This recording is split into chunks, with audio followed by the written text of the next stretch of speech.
Today, we're going to go on a tour in Nuremberg of the underground.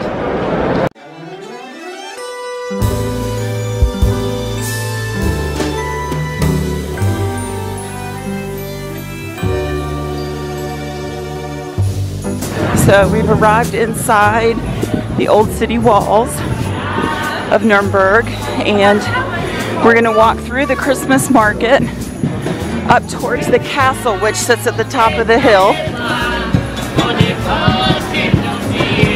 It's so festive down here.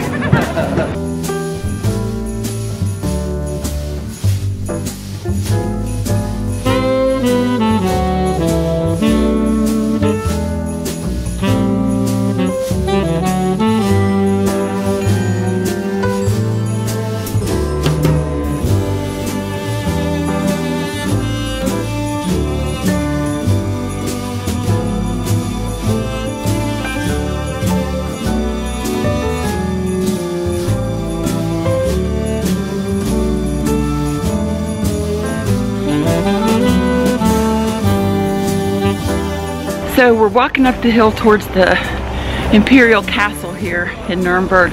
We're looking for the ticket office for a tour that we're going to do today of the underground tunnels that lie underneath the hill that the castle sits on. They were originally built for storage as cellars for the beer kegs, and during World War II they were used for two really important purposes. Nuremberg was hit late in the war. So they had time here, officials did, to learn from what happened in other cities, that the Nazis came in and destroyed churches and buildings, and most importantly they stole anything that was of importance in the art world or anything that was of value. So they had a little bit of time here, and learning that that was happening all over Europe. Actually, they took everything that was movable from outside of or from inside of the churches, and probably outside. Nailed down, they took it. Exactly. If it wasn't nailed down, they took it. Furniture, statues, art pieces, and they hid them in these underground storage places, in these tunnels. And then later, during the Blitzkrieg, when they did start to bomb Nuremberg, they actually hid people there. So the tunnels are a really important historic piece here in Germany, but especially here in Nuremberg.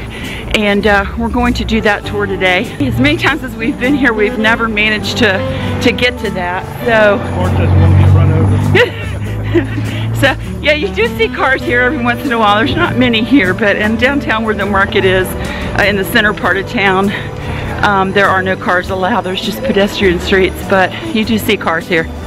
So anyway, we're headed there to find our tickets, and I'm not sure how much we'll be able to film inside. I'm hoping that we'll be able to at least take pictures so that I can share some of that with you.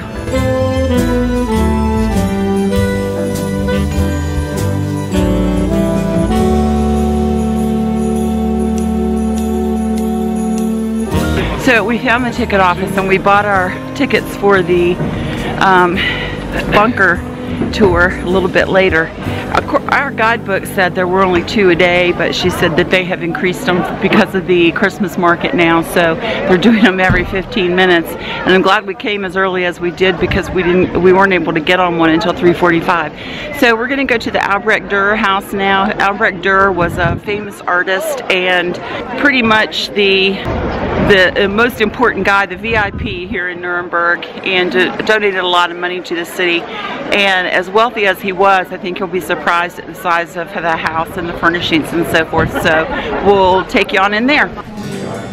So we're in the Albrecht Durer house now. This would have been the main entrance to the house back in its day. The house is over 600 years old, and it was originally a merchant's house when Durer bought it. And so that's why there was such a large entrance here.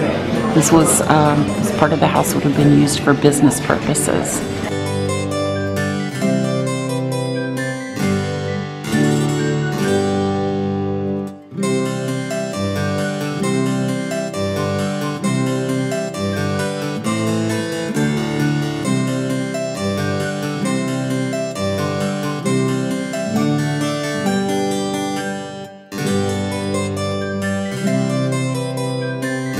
kitchen, and this would have provided for everybody in the house. It's one of the few rooms in the house that they know precisely what it was used for, because of the fixtures here. And over here in the corner is an interesting little thing. This was a toilet, and this, I don't know if I can see in it because this is as far open as the door will go, and that was in violation of the code at the time.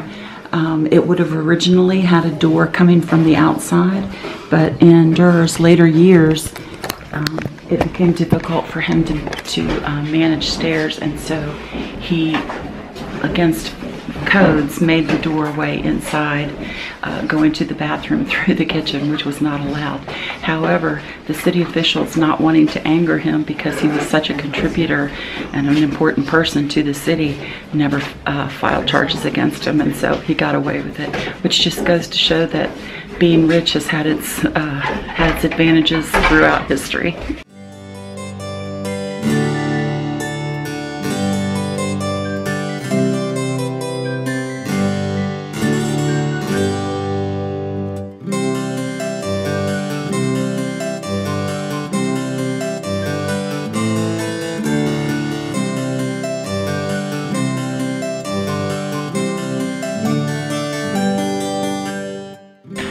Some of the things that we know about the house is that it was very large for its time, and they're not sure if he had tenants, but they do know that the house, the upper floors were large enough to house several families, so they suspect that they may have.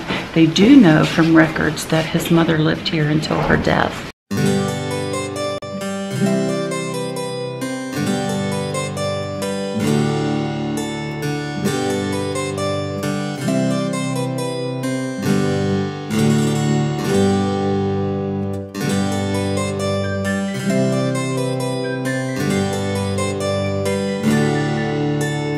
This is a special window that you can open up and swing open if you didn't want a large window open.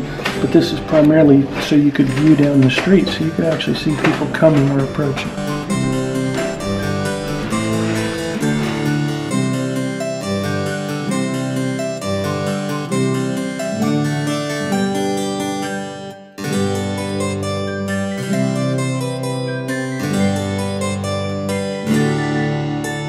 Durer started his career as an illustrator for books, and as such he learned how to make woodcuts. And here in his house there's a printing press similar to the one he would have used to print his own woodcuts. And in the next room we're going to see some of those.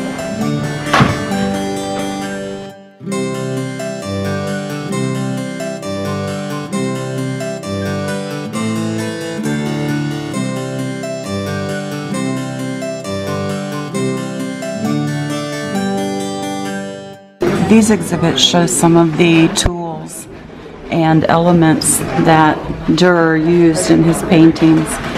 We don't think about it now, we just go and buy paint in whatever color we want. But in Durer's day they had to mix their own, and so you can see some of the things that were used to create their paints and get the colors that they used. So here we go on our tour of the underground tunnels.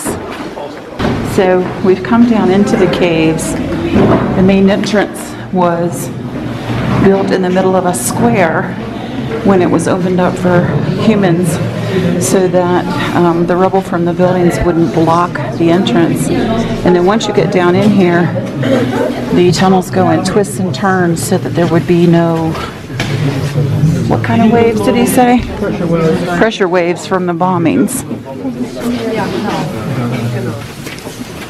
Da haben über 500 von diesen Bombern, über 2000 Tonnen Spreng- und Brandbomben auf die Nürnberger Altstadt abgeworfen und haben dabei. These were used to store, basically used as cellars for anybody who sold beer. They were required to have a cellar.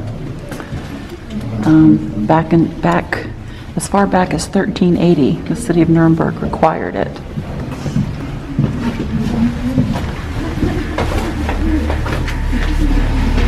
Here we go.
These are the steel bars that were added for reinforcement to keep these tunnels from crumbling.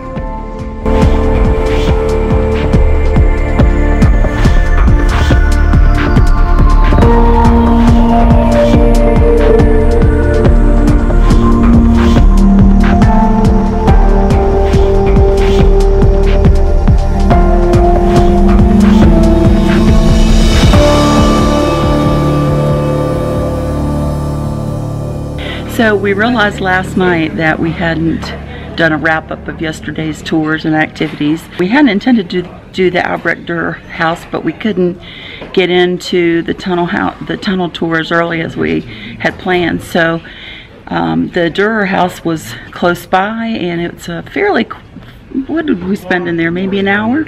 Yeah, it was a little, you could have spent longer if you wanted to. And it was inexpensive. I think it was $7 a person, yeah. Or €7 a person. And it's really interesting because he was considered very wealthy for his time. He was very wealthy for his time. And the house was considered very, very large. And so it was interesting to see what life was like then. It wasn't really a large house by today's standards. It kind of gave you pause to think about what life was like for the average person back then.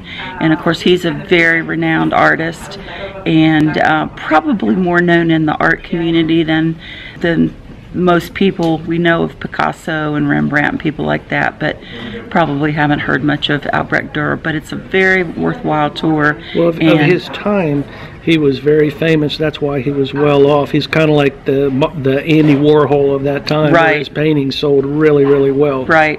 Yeah, he was much in demand. Then we went on to the bunker tour, and that tour was fascinating. We learned a whole lot from that, and it was also inexpensive. I think it was, do you remember? It was €9. €9 per person. And that included the sound. Including the audio guide, right. We found that most of them, when they quote a price, it does include the audio guide. It's usually not a separate fee, and I highly recommend doing that. It was fascinating. And there's a little history of beer making at the end, so that was pretty good too. And whiskey. Whiskey at the last part, yeah. You stop at a whiskey store so that you have the opportunity to buy some whiskey. The reason that they were originally built was for fermenting and storing the beer and other alcoholic beverages. But obviously during the war, it was a perfect place for people to go for safety. You learn things like they put the entrance in the middle of a square so that if the buildings around it fell down, the rubble from those buildings wouldn't block the entrance, and then they would be stuck in there. And other things like there were twists and turns and bends in the tunnels to prevent the pressure waves from the bombing. And from an engineer standpoint, it was the water supply from about 1400 up until about 1850. Yeah. So they had carved these caverns originally because the limestone is a natural filtering process, and so they dug these as the wells and the channels for the city. And every time they needed to increase the population, they dug more wells. Yeah, it was really interesting. So, two very worthwhile tours that we have never done here. Well, I have done the Albrecht Durer house once before, but never done the tunnel tour, and I highly recommend that. It's not very well advertised. You don't see it very many places, so I just wanted to let you guys know about that.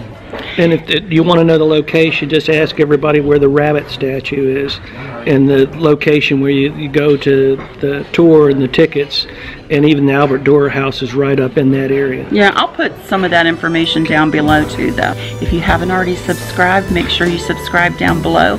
And when you hit the subscribe button, hit that little bell icon that's right next to it, and you'll get automatic notifications every time I upload a new video.